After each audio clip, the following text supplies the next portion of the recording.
Hello, I'm Mantastic'c and Fantastic, and today I want to talk about version 19.7 has just gone live in North America. So I'm always a big fan of version updates because it means new stuff, and who doesn't enjoy new stuff? But what is also quite significant is oftentimes older things are buffed or revitalized to the point where they are actually becoming more usable, and that's always pleasant because sometimes you have older cards and whatnot just rotting away in your box, and now they have a bit more zest or usage. So without further ado, I want to take a look at all the various changes from version 19.7, the various buffs and evolutions for rare machine cards, talk briefly about the Remdraw Fever and a new Descent. The Gung Ho collab buffs I'll talk about in a separate video because otherwise this will get quite long and possibly difficult to navigate. So without further ado, let us talk about the select Latent Awakening skills that have been buffed or improved. So the Leader Swap, Void Damage, or VDP, Void Damage Void, Attribute Absorption, Damage Absorption, Spinner Counter, and Unmatchable Counter. These six slot Latent Awakenings are useful still for sure, but now they have been buffed in order to provide 1.5 times maximum damage in addition to their normal effect if we have raised the card to level 111 to 120 range. So that means if you stick these Latents on a transforming card, they won't receive the 1.5 times bonus, but on cards that have been pushed to level 111 to 120, they will receive this extra 50% ability to deal more damage. So right now damage cap is 2.14-ish. So you're going to be dealing an extra 1 billion plus damage or so. That can definitely be significant, especially if you have multiple cards with this awakening. And one thing that I do want to mention is that the VDP Awakening may perhaps be a big deal for your rainbow-based teams because oftentimes rainbow-based teams need to run some sort of void damage void in order to counter all the void spawns in a dungeon. And if your card has this awakening, they can still do that if they match the full 5 colors plus hearts while also having more damage output. Good examples of cards who can benefit from this are Story Sakuya and Beach Mariel, because they both have the ability to be, well, pushed to level 111 to 120, and they deal large amounts of personal damage. The one drawback I can definitely foresee is that, well, they would double cap easily enough, and at the same time, there's a good chance you're probably running something like Akine, maybe Uruka, or some sort of card that has void damage void, so then the whole team can actually pierce through. I think it's a cool concept giving one card the ability to pierce through, but at least at this point in time where spawns have billions upon billions of health, it definitely can be a little bit problematic. And another thing I want to mention is that for the case of Mariel, who is able to double cap potentially on both main and sub attribute, that this loss of the ability to double cap can be a significant damage decrease, which in turn may possibly harm your ability to one-shot spawns that were one-shottable before.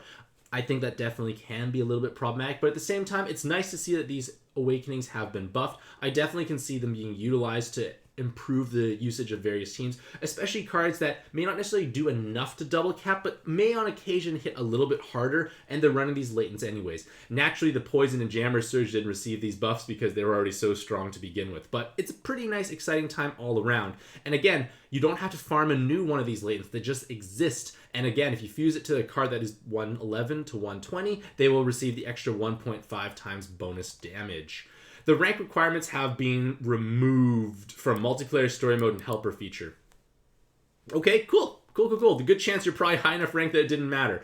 For the next part is data restoration feature will be adjusted. So the data restoration prompt will be changed. Like, it's probably not something that's going to be relevant until you actually need to use it.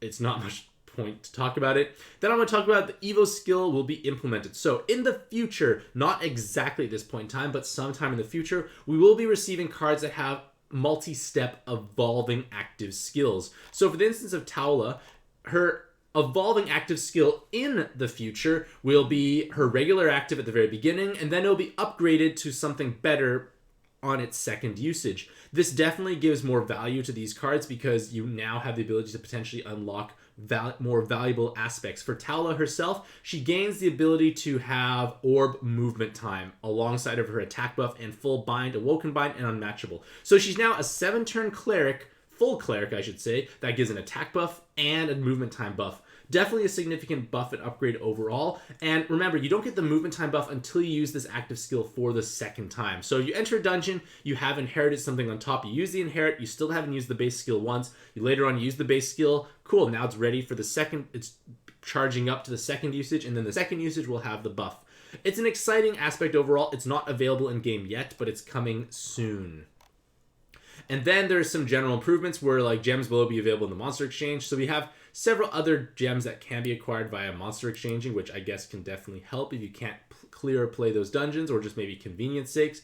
You get the title application screen when closing a dungeon. I don't know, just stuff happening. Yeah, nothing completely meaningful there. So let's take a look at the new evolutions and buffs, because this is probably one of the more meat and potatoes of this video, because it's the exciting stuff. So we have Amon, and this owl becomes a super reincarnated form that transforms. So they have 2 skill boosts in their base form, and then when they transform after 22 turns of waiting, they give 2 turns of haste. So 4 effective skill boosts, but haste is meaningful because haste allows you to recharge active skills, which is most prominent on your multi-step transforming cards. For instance, Royal Oak needs to transform a second time on a 6-turn cooldown. Using haste helps bridge that gap, because when you think about it, you now have instead of 6 turns, it's 4 turns of waiting. Definitely can make life much better. So Amon starts out being a very studious individual. Lots of books. Looks like maybe a library of some sort. But when they transform, woof, they become probably the buffest person I know in Pad. I don't know anyone else who is buffer than this owl at this point in time. Like,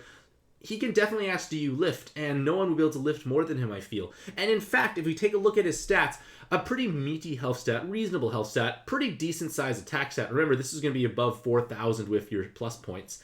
And you have not 1, not 2, not 3, but 4 7 combo awakenings, so 16 times personal damage. Quite a significant amount. 3 water rows and a VDP. They're all about the damage and the passive damage. It is definitely a meaningful card to have on your mono water teams, and their active skill is quite spicy. You get 3 times attack for this particular card, so Amon himself gains 3 times more damage. And that means his sub-attribute may potentially be dealing large amounts. Remember, this is a large amount of personal damage with quad 7 combos. If you throw in a VDP and rows, ooh, the damage is going to skyrocket. And while he cannot be double damage capped because he's a transforming card, his sub-attribute may in fact deal a significant or meaningful amount of damage. Maybe it's 500 million, maybe it's 1 billion, I don't know. Point is, like, it's going to deal some, potentially a modest amount of damage, and that definitely can help your damage output. And then in addition to that, it changes fire and all hazards to water. So this is obviously a little problematic for Royal Oak teams, because Royal Oak already changes fire to water along with something to hearts. So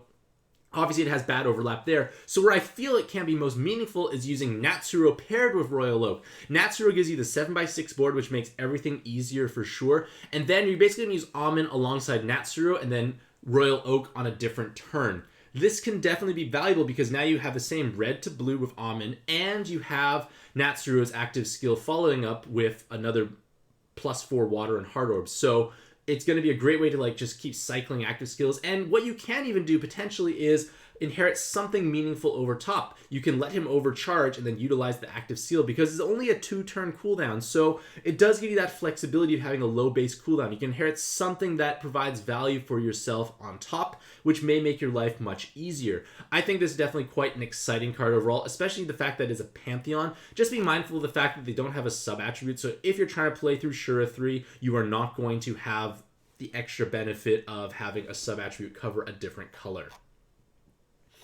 For Mori Motonori, Mori also received a huge buff. Water teams are just doing amazing at this point in time. So his Super Awakenings are a 10 combo, or a Skill Boost Plus, or a VDP.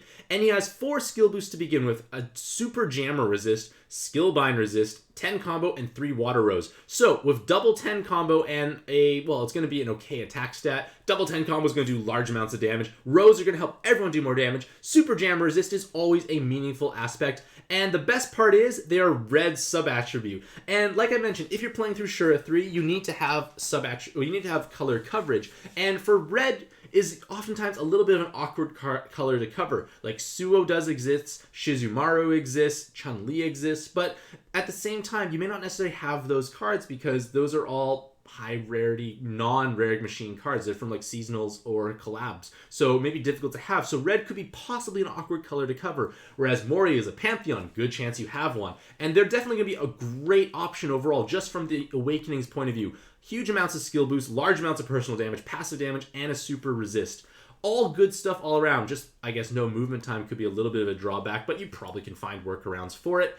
And then for their active skill itself, you remove orb blocks, which is nice. And then you change all orbs to fire and water orbs, and then vastly reduce damage for 2 turns. This damage reduction is meaningful because you're able to potentially shield yourself and save yourself from oncoming hits. It's valuable in Shura 3 and Shura 2 where you know the bosses have an exceptionally large hit when below 50% health, so you can definitely mitigate that. And if you are using this on your Royal Oak teams, just be mindful of the fact that Royal Oak takes red to blue. So what you should do is Royal Oak first, then Mori afterwards. So you still have the attack buff from Royal Oak, but you actually have the board changer afterwards that's not just a full board of water, which you wouldn't be able to solve for enough combos anyways. So it definitely can be a great card to have on your teams. Color coverage, great awakenings, nice super awakenings. You can definitely pursue what you need. Like double 10 combo just transforms them into a massive hard-hitting sub. And Royal Oak teams are definitely being pushed to the Row meta because Rows are just superior compared to Ls because everyone benefits. Next is Shivnia, and Shivnia has received an active skill cooldown from 5 to 4 turns. It was 6 turns originally, now it's 4 turns. I haven't touched my TA2 farming team in a long time, but it just became even easier to cycle your active skills. It's a cool thing, I guess, to have overall, but I'm not sure where I'm going to use her at this point because Gung-Ho Belial's kind of eclipsed that aspect. Hoppo has received a buff to their active skill to give 5 turns of defense breaking. I guess 3 turns wasn't enough. I wasn't really using 5 turns that much anyways, but I guess a buff is a buff. And then their active skill has been changed to fully recover unmatchable orb status, along with removing orb blocks and changing the bottom row to water. So this is definitely helpful because having a backup or secondary or alternative cleric has become more stylish and favorable, just because nowadays dungeons or descends tend to throw out mechanic after mechanic back to back, and it can be difficult to even stall up for a low cooldown based cleric. Having an option here definitely helps ease that out, and they're farmable, so again, we can't set the bar too high because farmable cards are, well, farmable.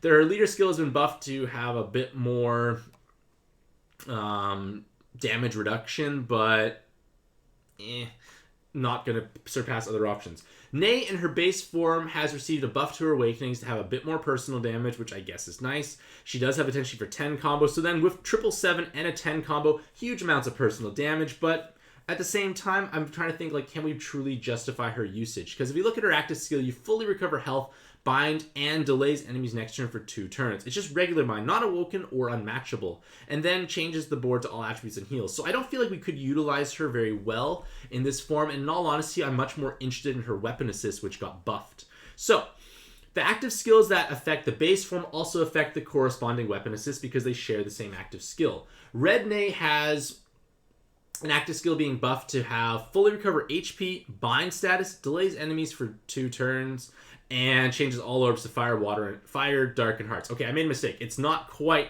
the same active as the weapon assist. It's a little different, but it's still a buff nevertheless because you get a 2-turn delay. 2-turn delay that you didn't have before. Cool. But at the same time, can you really utilize them on a given team? Because they have double 7 combo, they can have a 10 combo, so they could have respectable amounts of personal damage, but I feel like it's not going to truly be necessary. And this same logic is going to apply to every single Ney. They've all received a similar buff because they're really just color copies of themselves. So I don't feel like we could truly utilize them that well as subs, and their weapon assist is just more interesting because the weapon assist active skill was buffed. And this is where I mean by all the weapons have received the same style of buff. So for this weapon here, it now does a full health heal, which it did beforehand, and then it removes all bind, awoken binds, and now unmatchable. You didn't have unmatchable clear before. Now it's a full cleric style active skill, which is a huge improvement compared to before because you now can let it overcharge and not actually have to worry about it. This is definitely going to be great for all your other colors because oftentimes I put this green one on top of my Alina for my Nautilus teams, and sometimes I'm a little scared of it overcharging because I don't get the unmatchable. Now I can let it overcharge and have no fear whatsoever. In addition to that, it also removes all locked orbs and then creates the tricolor board that they're known for. So for red, it becomes red, dark, and heal orbs, and the same logic applies to all the other forms. I'm still not a huge fan of their base forms. I still would convert them to weapons because weapons tend to last the longest overall. Weapon assists get power crept the slowest, and again, all the weapons receive the upgrade to have orb unlock and unmatchable clear, so letting it overcharge is never going to be a bad or a scary thing like it was beforehand. And I'm just going to scroll past all the nays because they're all identical, the same buffs they received, their active skills have been improved and whatnot. For Dark Kali, in her non-Mega Awoken form, which is not the form you should be using, they have the ability to unlock, well, their active skill is a 5 instead of a 6-turn cooldown, and their leader skill gives more stats to God Dragon types, but it's just not going to be enough to compete with better rainbow options overall. Sakuya and Mariel are just the best, I feel, for the most part, or like Gojo and Octaria. They're just better rainbow leaders overall at this point. But Mega Awoken Dark Kali received quite a significant buff to becoming quite a useful sub. She does have 777 combo and now can be quad 7 combo with the 5 attribute awakening. So they are definitely a great card to have. Potentially even double damage cap, or even the partial damage cap that we talked about with the new 6-slot Latents being upgraded. Because quad 7 combo is 16 times personal damage, and on top of that, there's a 4.5 times personal damage for their 5 attribute awakening. Significant amounts of personal damage. They do have an active skill that was upgraded because it fully clears all unmatchable orbs, removes orb blocks, and gives you the full rainbow board on a 6 instead of a 7-turn cooldown. So a meaningful active skill because it clears unmatchable, which is probably going to be helpful on various teams, and personal damage, and 6 skill boosts. Good stuff all around. And their leader skill has been improved to give more bulk, but again, they're just not going to be a stronger leader compared to other options currently available. But maybe perhaps if you don't have other better things, you could possibly utilize them. For Madu received various buffs. She has now 6 instead of 4 skill boosts, and she also has an upgraded active skill. Her active skill gives you +3 combos instead of 2, and then it gives you a large amount of damage reduction for a single turn and 2-turn delay. This is kind of edging closer to Kaiba, Halloween, Inahime in the sense that it's a damage reduction plus a delay, which is actually useful because there are going to be multiple spawns where you cannot delay them, so the damage reduction helps. Again, it helps in Shura 2, Shura 3, and at the same time, if in MD1 on floor 1, it's a spawn that can be delayed and another spawn that cannot be delayed. So utilizing this active skill will delay one of them to like prevent that hit, and then the damage reduction lets you survive potentially the hit from the other one that cannot be delayed. Cool stuff all around. I don't think I could really utilize them anywhere because there's no personal damage unless you make a VDP, but even then the damage won't be that high. So they're just kind of like a glorified skill boost stick. Maybe if you can leverage the active skill, perhaps. In her more evolved form, you lose the passive damage from Rose, but you gain a 10 combo, some TPAs. There's nowhere to really use TPAs at this point in time, unfortunately. Same useful active skill. As a leader, like, they do give bonus movement time in both forms, so like maybe if you're new and starting out, you could utilize them. And it's relatively easy to do because all you need to do is match any 5 or 6 linked orbs. It doesn't care if it's fire or not fire, but at the same time, it's definitely not going to surpass other options. Reach in both their forms have received a significant buff to their active skill. Instead of a 3-turn damage and color absorption counter, it's 5 turns. It is a buff, but at the same time, I'm not sure where we can really utilize it. Like, I don't know any spawn that's really going to need 5 turns. 3 turns was already enough, but now it's almost borderline excessive. But at the same time, maybe. I guess MD1, if Canna into is it Australis afterwards, like that can be a problematic absorption spawn to try and dance around, but I feel like I would utilize it as an inherit instead of the base, like running them as a base card, because I feel like they're just a little bit weak overall. Like, there's just not enough damage. Like, they do charge up fast, but charging up fast doesn't mean much if they're not contributing as much. There are definitely spicier options currently available, but hey, it is 5 turns of absorption cancellation.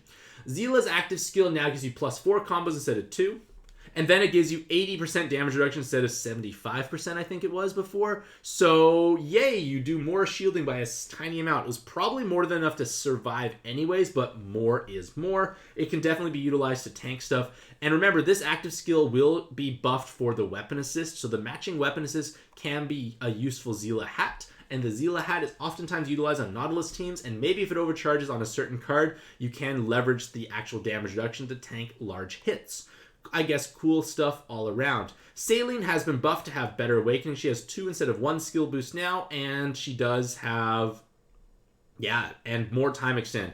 What I think is more meaningful is this active skill is 17 instead of 19 turns, so it's a little bit easier to overcharge and therefore utilize an active skill that could be meaningful. But her leader skill has now been buffed to giving rank experience, which it always has, but now it is 10 instead of 4 times attack for light. So a 10 times attack multiplier is probably respectable enough, especially if you pair with someone else who has a larger attack multiplier. You probably can clear quite a large amount of content, so you may not need to utilize leader swapping anymore to leverage the rank experience bonus. Maybe her paired with something stronger could probably kill Shura 1, maybe not. Or if you already have a leader swap team set up, it may not be necessary. But point of the matter is, it does give her a bit of a buff. It does give her a bit more flexibility. It does make team building a little bit easier.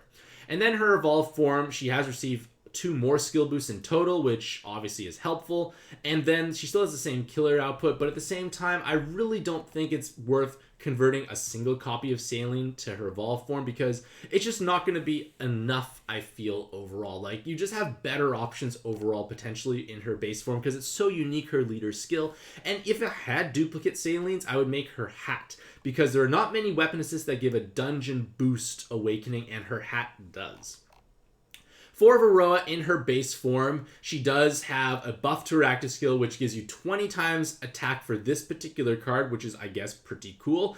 And she does remove orb blocks and changes fire and light orbs to dark. So a big orb changer along with an RCV debuff. So self RCV debuffs are buffs in a sense because you can't overwrite opposing spawns debuffs.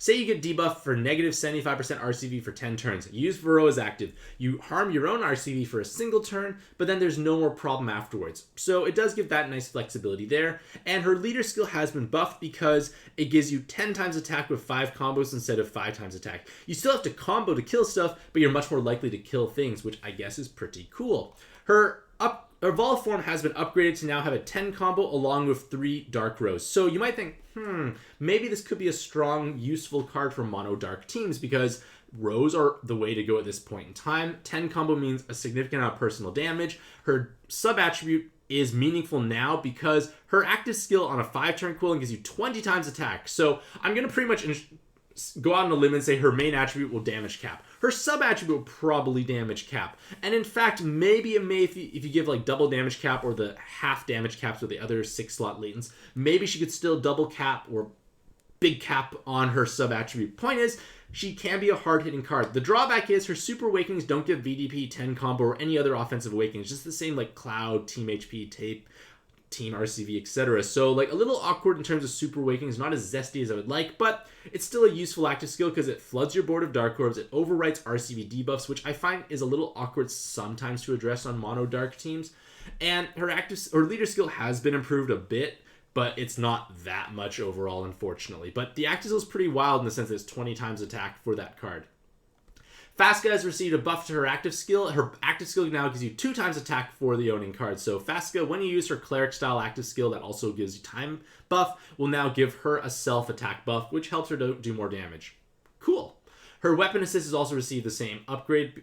Well, a similar upgrade because it does have now the same fully removes bind awoke. It has a 12-turn cooldown instead, so it's a better active skill if you want a full cleric active with the enhanced light orbs. Nell, in her base form or transforming form, has upgraded her active skill to give 5 times attack alongside her columns of heart and dark orbs and the single turn of attribute absorption. So Nell sometimes struggled to hit large amounts of damage. With this 5 times attack for a single turn, it's like giving her a 10 combo awakening just for this one turn. Now, if you match that VDP, she does do significant amounts of damage. It can definitely help if you're trying to clear content, you need a bit of extra oomph, and 1 turn of damage absorption was significant. Her weapon assist has been upgraded to also give a 18-turn cooldown instead of 22-turn cooldown. Definitely a nice upgrade overall because it's just easier to overcharge and utilize a 2-turn damage absorption with columns of dark and heart orbs. Remu has been receiving various buffs over time, and her active skill is now a 2-turn cooldown. That gives you a single roulette for 1 turn, so it overwrites all existing roulettes. It gives you a 2 times fire attack buff and a movement time buff. So lots of buffs on a 2-turn cooldown and a spinner creator. Definitely useful overall, and her leader skill is just giving more stats to fire type cards, giving you damage reduction with 6+ combos.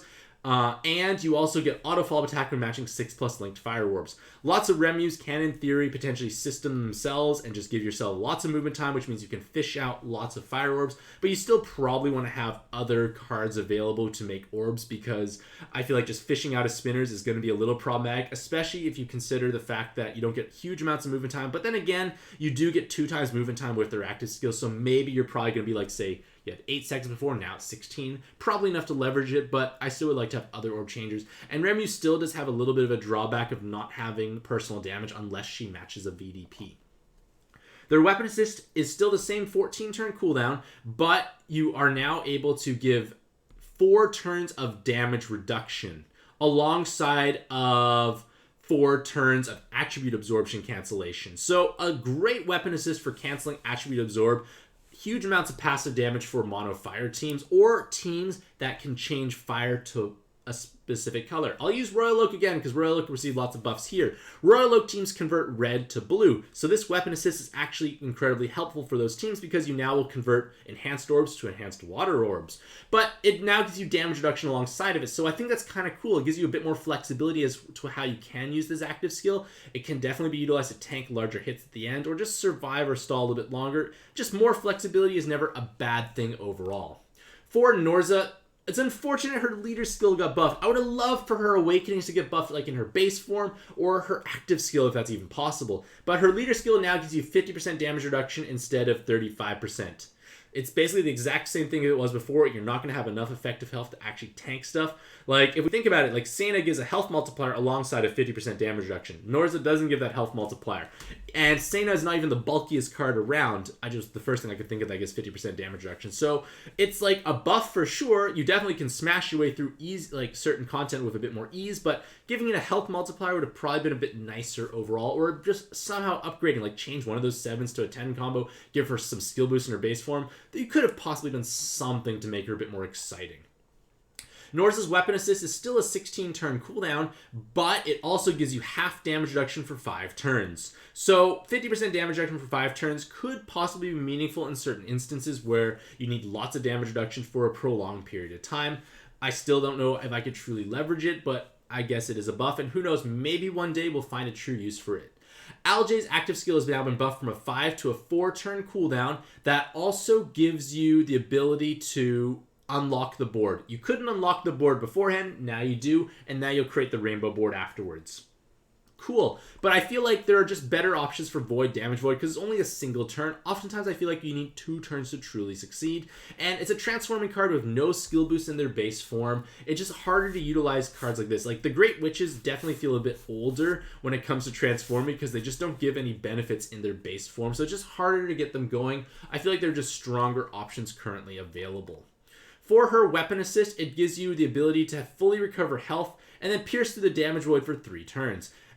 Cool, like the health healing, I don't know if that was truly necessary, but I guess it's something nice. You remove all orb block and then you change the board to all attributes including heal, and then it does have a cooldown reduction of 26 to 20 turns. So if you need 3 turns of Void, Damage Void, this is definitely on a much faster cooldown, possibly some usage there, but at the same time, I'm not quite sure how we can truly utilize it that well in terms of the orb enhance aspect. So those are all the buffs to the existing cards, and they're exciting stuff overall. Water teams definitely received quite a significant upgrade for their Mori Motonori and the super buff Owl. Next is the second Remdraw Fever W arrives. It comes on the 13th of December, which is this coming Monday. So I'll release a bit more information about that in the future. But it's basically a way for you to grind for a crown. You just need to play this. We can get lots of magic stones. There are a tremendous amount of benefits here. We get lots of Tomadras, skill delay resist, super snow globe dragons, and magic stones. This is amazingly great. So all you need to do is play this dungeon over and over again. And again, I will release an updated description of how you play this most efficiently. Just ways to shave off clear times, get more score bonuses, that sort of idea. And in addition to that, clearing every single time gives you the chance to receive these special weapon assists. So the Zeus Avatama, the Hera Avatama are some of the big cards used for cheesing because they give the color resist that you want, so you can tank the hits without taking damage, and then you're able to do a gravity as well, which is part of the cheesing application. So cool stuff all around. You're able to acquire these cards. It was difficult to acquire these cards beforehand because you had to actually roll them through a Palag machine, and I feel like a lot of people have been missing them, and it's been a while since they've been available, so you're able to acquire these cards again, which is going to be nice. So cool stuff all around. Look forward to that next week.